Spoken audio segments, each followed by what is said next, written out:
It's time now to bring back that freshness we began with, to see the art now, not as a finishing point, but as a starting point. The start of how to show this drawing as if it was easy to do. And in a lot of ways it was, because we had the mileage behind us to make that so. And now, what could be more wonderful than having all the confidence to go in here and put the final touches in? I recommend you do this in the same session.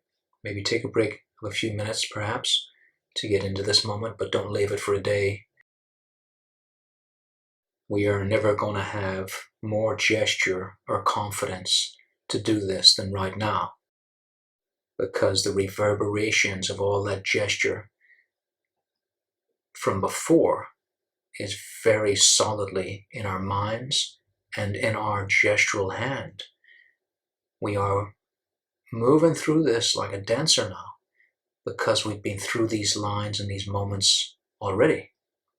And look with how much confidence I can get this kneadable eraser and twist and turn it there to get these patterns.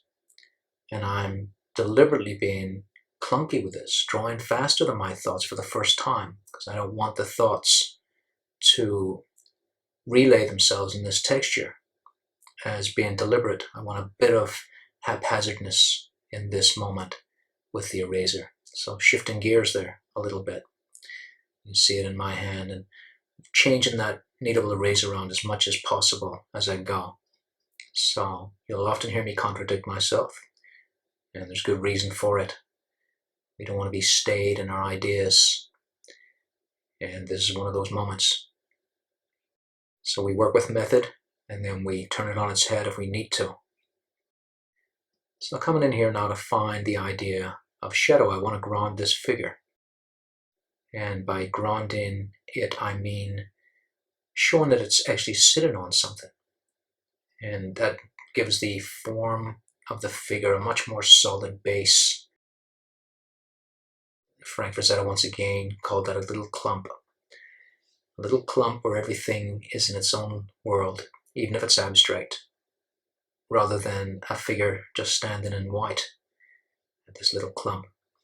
And this little clump for me now is representing the flow of the figure through the idea of a figure lying against velvet drapes and also being on a solid floor.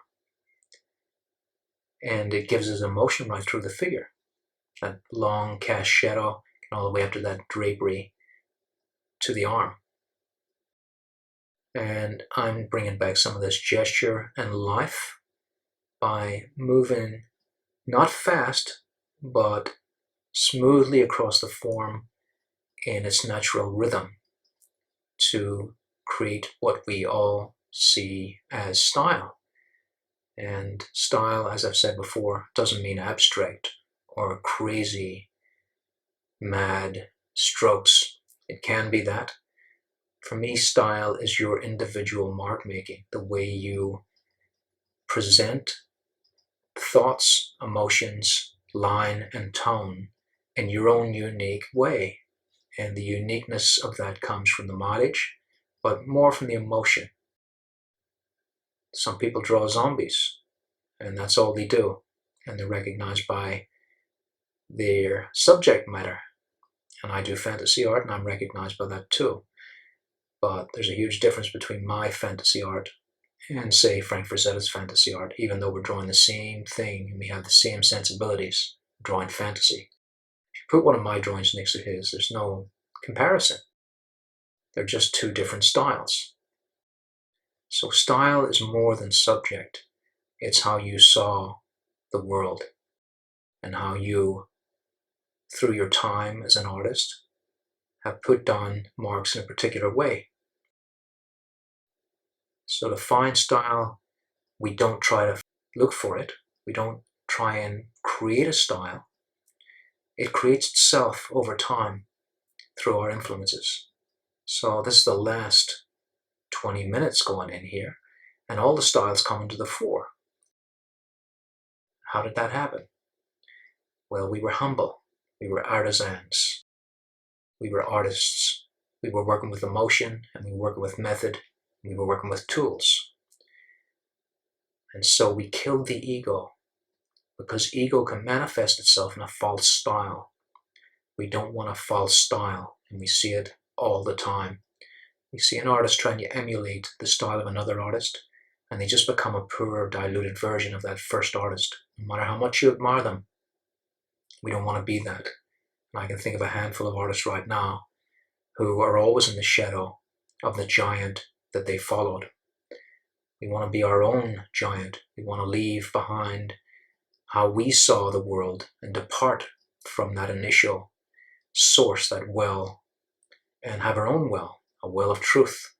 It's our truth now, how we have explored and admired and loved the work of others and sucked, if you like, from those wells of truth that they owned to create a new version of them. And that's you, the stew of multiple sources of influence, and also, more importantly, your own thought process that developed beyond those influences to create your own unique style, which is what I'm doing right now, and what I wish for you as well as my fellow artists.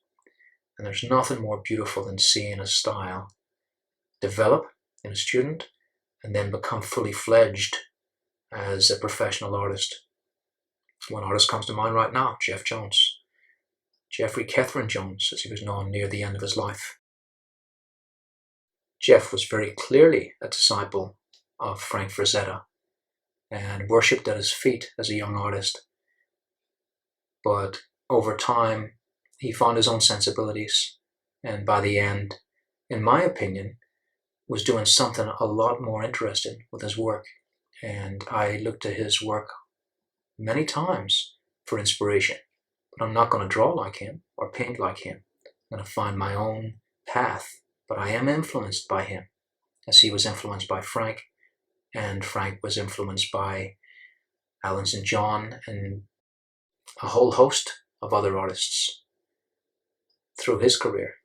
None of us are born in a vacuum. So find your sources, love them, learn from them, and then find your own way, find your own style. I'm using an electrical razor here, a Derwent, and I'm drawing with it. I'm drawing with all these erasers.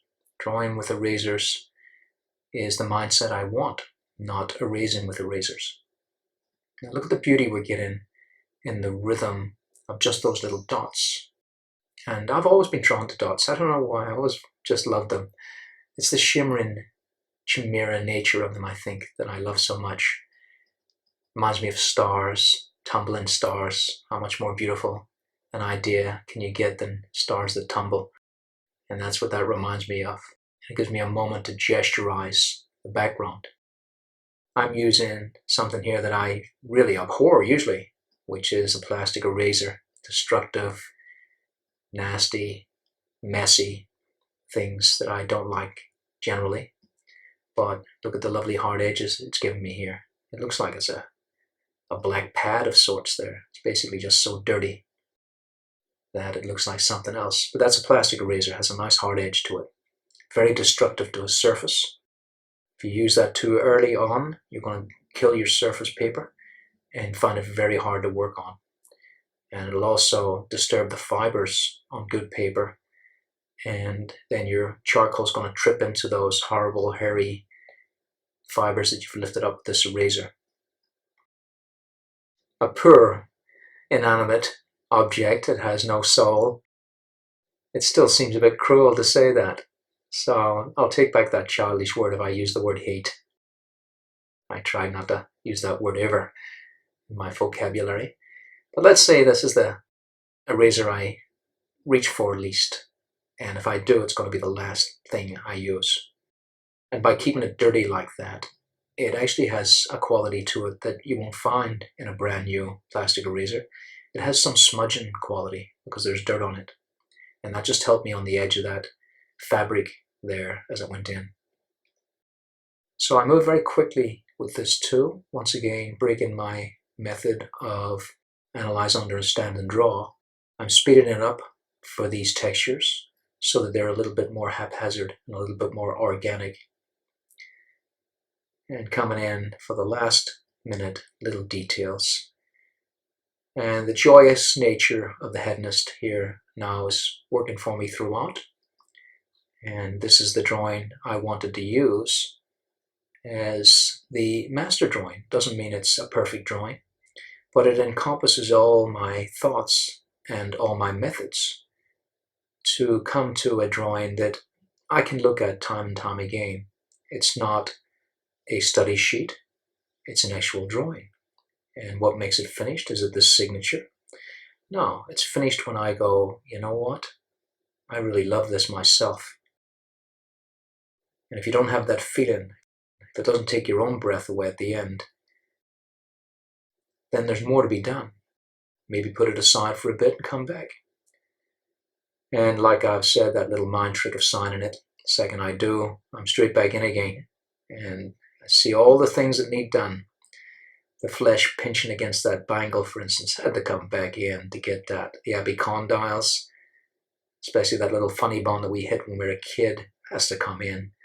Where was it to begin with? We didn't feel the urgency to put it in because we thought we had all the time in the world. And then by signing this declaration of finished, we suddenly see everything clear. So I recommend that as a little mind trick. Works for me. Let's see if it works for you. If it doesn't, find another one. Find a different mind trick. I used to send it by email, the artwork, to myself. And the minute I pressed that send button, I could see all the errors.